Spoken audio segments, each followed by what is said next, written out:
યુવા પબ્લિકેશનની book NCERT 4 in 1 NCERT plus GCERT, જેમાં તમને સામાન્ય વિજ્ઞાન અને ટેકનોલોજીના પીવાયક્યુઝ મળી જશે. 2800 થી પણ વધારે ક્વેશ્ચન બેંક મળી જશે. તો આમાં અંદર શું છે, કેટલા ક્વેશ્ચન આપેલા છે, કેટલા પેજની બુક છે, ચાલો આપણે રિવ્યૂ કરીએ. તો યુવા પબ્લિકેશનની પાછી 3A કરીને પીવાયક્યુઝની બુક આવી ગઈ છે, જેમાં 2 સબ્જેક્ટ પાછા કવર કરેલા છે, સામાન્ય વિજ્ઞાન અને ટેકનોલોજી. બરાબર. કેવા પ્રશ્નો? તો કે 6 થી 12 આધારિત પ્રશ્નોનો સંગ્રહ, અને એ પણ પીવાયક્યુઝ એટલે કે અગાઉની પરીક્ષામાં પૂછાયેલા પ્રશ્નો. એટલે કે તમે યુપીએસસી, જીપીએસસી કે પછી પીએસઆઈ કોન્સ્ટેબલ કે ટેટ ટાટ કે કોઈ પણ એક્ઝામની, રેલવે, એસએસસી, કોઈ પણ એક્ઝામની તૈયારી કરતા હો તો પીવાયક્યુઝ તમને કામ આવે એમ.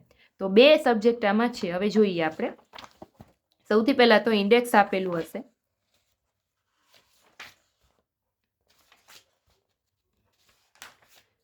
ઇન્ડેક્સ આપેલું છે. સૌથી પહેલા સામાન્ય વિજ્ઞાન સ્ટાર્ટ થાય છે.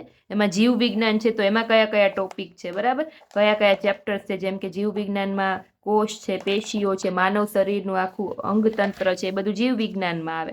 પછી રસાયણ વિજ્ઞાન અહીંયાથી શરૂ થાય છે, તો એમાં કયા કયા ચેપ્ટર્સ છે. ભૌતિક વિજ્ઞાન અહીંયાથી શરૂ થાય છે, તો એમાં કયા કયા ચેપ્ટર્સ છે, બરાબર. પછી અહીંયા વિજ્ઞાન અને ટેકનોલોજી શરૂ થાય છે, બરાબર, એમાં બધા ચેપ્ટર્સ આપેલા છે. હવે જો આ કોષ્ટક આપેલું છે ને, એ શું છે? તો કે ધોરણ 6 થી 12ની એનસીઆરટી, જીસીઆરટી આધારિત તેમજ અગાઉની પરીક્ષામાં પૂછાયેલા પીવાયક્યુ. એટલે એનસીઆરટીમાં છે અને જીસીઆરટીમાં એવા કયા ક્વેશ્ચન છે કે અગાઉની પરીક્ષામાં પૂછાયેલા છે. તો એમાં સામાન્ય વિજ્ઞાન આપણે જે જોયું, એમાં જીવ વિજ્ઞાનમાં ધારો કે પહેલું ચેપ્ટર છે, તો પહેલા ચેપ્ટરના કુલ 67 પ્રશ્નો છે, બરાબર. એમાંથી કયા પ્રશ્નો છે એ પૂછાયેલા છે, કયા એનસીઆરટીમાંથી પૂછાયેલા છે, કયા અગાઉની પરીક્ષામાં પૂછાયેલા છે, એવું આખું એક કોષ્ટક આપેલું છે એમ, બરાબર. એટલે તમે ધ્યાનથી બુક લ્યો ત્યારે એમાં જોઈ લેજો.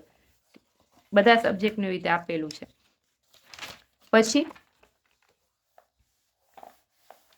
હવે જો અહીંયા શું કીધું છે કે પાર્ટ 1 પીવાયક્યુઝ છે, બરાબર. 3 સબ્જેક્ટ જે આવતા હતા, આનો મેં રિવ્યૂ કરેલો છે, પ્લેલિસ્ટમાં તમને મળી જશે. આ કેમ પાર્ટ 3A છે, એવી રીતે પાર્ટ 1 નો પીવાયક્યુઝ છે, એનો તમે રિવ્યૂ જોઈ લેજો. એ પરચેસ કર્યો તો એમાં 3 સબ્જેક્ટ હતા, સાંસ્કૃતિક વારસો, ઇતિહાસ ને ભૂગોળ. તો એ સબ્જેક્ટ એમાં તમારા કવર થઈ જશે. આનો રિવ્યૂ છે એનસીઆરટી, જીસીઆરટી, એ પાર્ટ 3B છે, બરાબર. આ કેમ પાર્ટ 3A છે? તો એવી રીતે એ પાર્ટ 3B છે. તમને દેખાડું, આ રેજો, આ બંધારણની છે, સ્પેશિયલ આમાં બંધારણના જ ક્વેશ્ચન છે. એ જ છે 4 in 1 એનસીઆરટી, જીસીઆરટી, પીવાયક્યુઝ. આ પાર્ટ 3A છે, આ પાર્ટ 3B છે, બરાબર. તો આનો રિવ્યૂ મેં પહેલા જ મૂકી દીધો છે. આનો રિવ્યૂ પણ તમને પ્લેલિસ્ટમાં મળી જશે, બરાબર. આમાં પણ બધા એમસીક્યુઝ છે. આ બંધારણનો છે, અને આમાં 2 સબ્જેક્ટ છે, સામાન્ય વિજ્ઞાન અને વિજ્ઞાન ટેકનોલોજી. અને પહેલો પાર્ટ હતો, એમાં 3 સબ્જેક્ટ હતા, વારસો, ઇતિહાસ ને ભૂગોળ, બરાબર.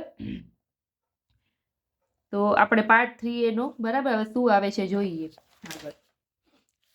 અહીંયા જો શું કીધું છે કે યુપીએસસી છે, તો યુપીએસસી પ્રિલિમમાં અભ્યાસ, એટલે કે બધા એક્ઝામના સિલેબસ પણ અહીંયા આપી દીધા છે. એટલે તમારે ક્યાંય સિલેબસ ગોતવા પણ ન જાવ. યુપીએસસીનો સિલેબસ, પછી આ જીપીએસસીનો સિલેબસ, બરાબર, ક્લાસ 2 ઓફિસરનો સિલેબસ જીપીએસસીનો, બધા સબ્જેક્ટનો છે.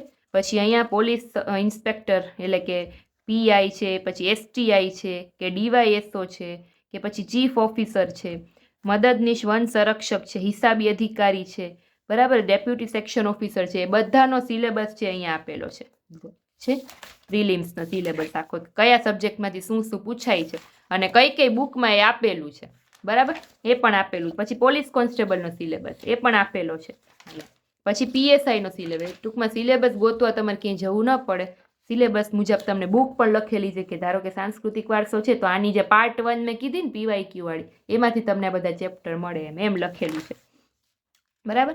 તો સામાન્ય વિજ્ઞાન શરૂ થાય છે જીવ વિજ્ઞાન. તેમાં પહેલું ચેપ્ટર છે સજીવોની લાક્ષણિકતાઓ અને સજીવોમાં વિવિધતા. તો જો અહીંયા બધા પીવાયક્યુઝ આપેલા છે, નીચે એના આન્સર્સ પણ આપેલા છે. તમારા આન્સર માટે પેજ ફેરવવા પણ ન પડે, નીચે જ એના આન્સર આપેલા છે. અને કયા અહીંયા લખ્યું છે, જો એનસી એટલે કે એનસીઆરટી, જીસીઆરટી ધોરણ 9 પાઠ 7 એમાંથી આ ક્વેશ્ચન લીધેલો છે, એમ પણ અહીંયા લખેલું હશે છે બ્લેક કલરથી. સરસ મજાની આકૃતિઓ આપેલી છે, એટલે તમને સમજાય વ્યવસ્થિત છે. પેશીઓ વિશે, પેજ ક્વોલિટીની વાત કરીએ તો બેસ્ટ ક્વોલિટી છે પેજની.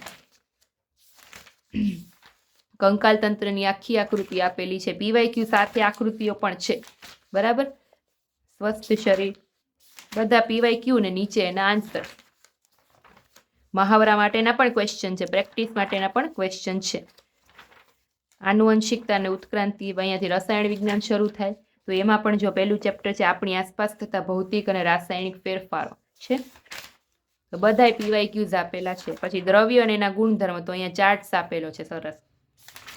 પછી તત્વોનું આવર્તનીય વર્ગીકરણ, ત્યાર પછી અણુ ને પરમાણુ વિશે, બરાબર. ત્યાર પછી ધાતુ ને અધાતુ વિશે.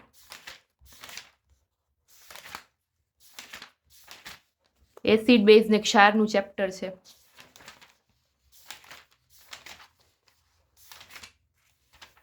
ત્યાર પછી કાર્બનિક સંયોજનોનું ચેપ્ટર છે.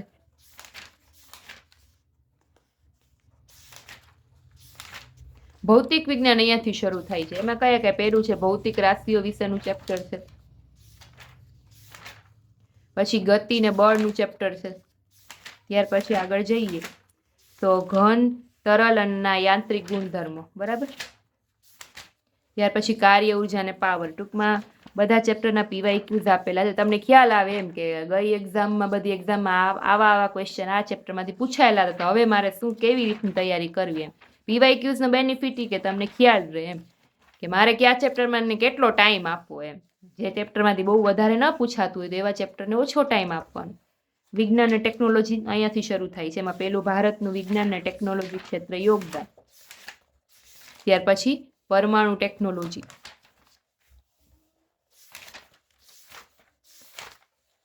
ત્યાર પછી માહિતી ને સંચાર ટેકનોલોજી તથા તેનું મહત્વ. પછી બાયોટેકનોલોજી વિશે PYQs છે. પછી નેનો ટેકનોલોજી વિશે જો અહીંયા મેપ પણ આપેલો છે. અને આપણે ટોટલ જો પેજની વાત કરીએ તો જો છેલ્લે શું આપેલું છે, ભારતના અન્ય દેશો સાથેના દ્વિપક્ષીય યુદ્ધાભ્યાસો. તો અહીંયા આખું કોષ્ટકે આપેલું છે.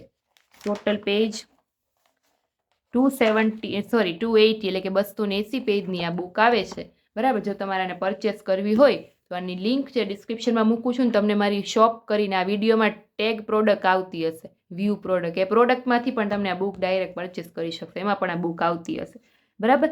તો ટોટલ આપણે આમાં 34 ચેપ્ટર લીધેલા છે. 2800થી પણ વધારે ક્વેશ્ચન છે, PYQs છે 2 સબ્જેક્ટના. આ પાર્ટ 3 હતી. ફરી પાછી કહું છું, આજે પહેલા મેં રિવ્યૂ કરેલો હતો, પહેલા જે માર્કેટમાં આવી હતી બંધારણની, એ પાર્ટ 3B છે. અને પાર્ટ 1 છે ઇતિહાસ સાંસ્કૃતિક વારસો, એનો મેં રિવ્યૂ પહેલાં જ કરેલો છે અને આનોય રિવ્યૂ કરેલો છે. 2 રિવ્યૂ જોઈ લેજો. એ પણ તમે પરચેસ કરવી હોય તો એમાંથી ડાયરેક્ટ કરી શકશો. અને આ પાર્ટ 3 એ આજે આવી છે, એમાંથી પણ તમે આને પરચેસ કરી શકશો. તો જે લોકો નવા હોય એ લોકો ખાસ કરીને ચેનલ સબસ્ક્રાઈબ કરજો. અને નેક્સ્ટ બુકનો રિવ્યૂ જોવા માટે મારી સાથે જોડાયેલા રહેજો. ચલો, ત્યાર પછી આપણે ફરી પાછા મળીએ નેક્સ્ટ વિડીયોમાં. ત્યાં સુધી થેન્ક યુ.